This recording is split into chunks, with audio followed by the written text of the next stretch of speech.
All right, let's dive into a story that's part legal drama, part high-stakes race across the Atlantic. We're talking about a case that, believe it or not, involves tin plates and steamships, but ends up answering a huge question. When exactly is a deal a deal?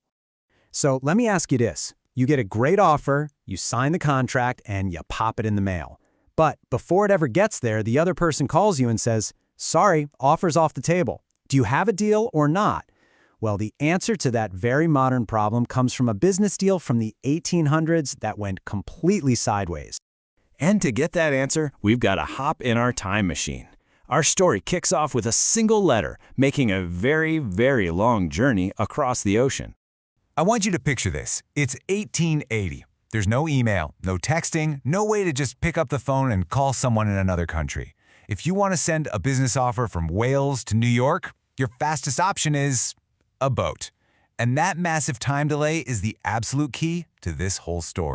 Okay, let's meet our players. Over in Cardiff, Wales, you've got Van Tienhoven and Company. They're trying to sell 1,000 boxes of 10 plates.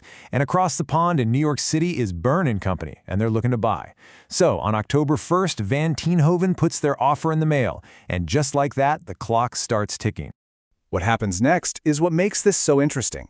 It becomes this chaotic race between two letters, both crossing the Atlantic at the same time, but carrying completely opposite messages.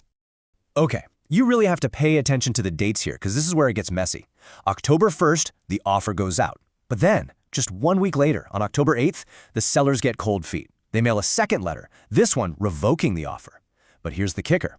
On October 11th, long before that revocation could possibly arrive, the buyers in New York get the original offer. They love it, and they immediately mail back their acceptance. They have no idea the deal's been canceled until their mail arrives way later, on October 20th. So you can see the problem, right?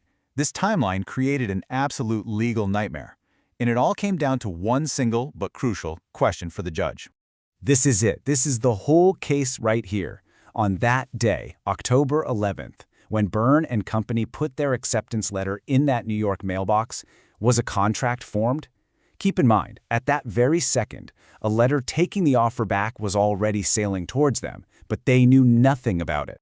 You can imagine the arguments. Bert, the buyer, was saying, "Hey, we mailed our acceptance on the 11th. That seals it. A deal's a deal." But Van Tienhoven, the seller, shot back, "No way. We sent our revocation on the 8th. By the time you accepted, there was no offer on the table to even accept." So, who's right? Well, the court had to step in and make a call, and its decision would literally shape contract law for the next century and beyond. And the verdict? It was crystal clear. The court sided with the buyer, Bert. It ruled that, yes, a legally binding contract was formed on October 11th, the exact moment they mailed their acceptance.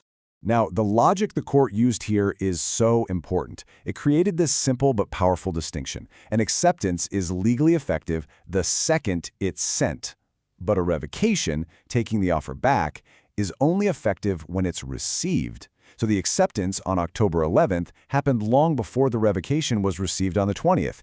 Game over. And the whole idea behind this was to create some stability in the business world. The judge basically said that once you accept an offer, you need to be able to safely act upon it. You shouldn't have to worry that a secret revocation is floating around out there somewhere that you don't know about. It just makes sense. And this one case gave us a legal principle so fundamental, so famous, that it has its own name, one that every single law student has to learn. It's called the postal rule. Some people call it the mailbox rule. And it's as simple as this. Your yes counts the moment you send it, not when the other person gets it. And what that means is the risk of the mail getting lost or being delayed, that falls on the person who made the offer to begin with. So the whole thing just boils down to this super simple 4-step flow. Someone makes an offer, you think about it, you decide to accept, you send your acceptance, maybe you put a letter in the mail, and boom, at that precise moment of sending, the deal is done. A contract is formed. It creates a nice, clear line in the sand for everyone. Okay, so a really old case about tin plates and steamships. Why should we care about it today? Well, because the idea at its core is frankly more relevant than ever. It all comes down to one simple, powerful word: certainty. To do business, to make plans, you have to know where you stand. The postal rule gives everyone a clear, predictable point in time where they know for sure that a deal is a deal. It stops the chaos and just lets things work. I mean, think about it. For almost 150 years, this one ruling has been a pillar of contract law. Through all the massive changes in technology and the world, this basic idea has provided stability. That's a pretty powerful and long-lasting concept. And that, of course, brings us to the big final question. The postal rule was designed for a world of paper and ink. But what about our world? When you hit send on an email, is that the moment of acceptance? What if it gets caught in a spam filter? What about a text message?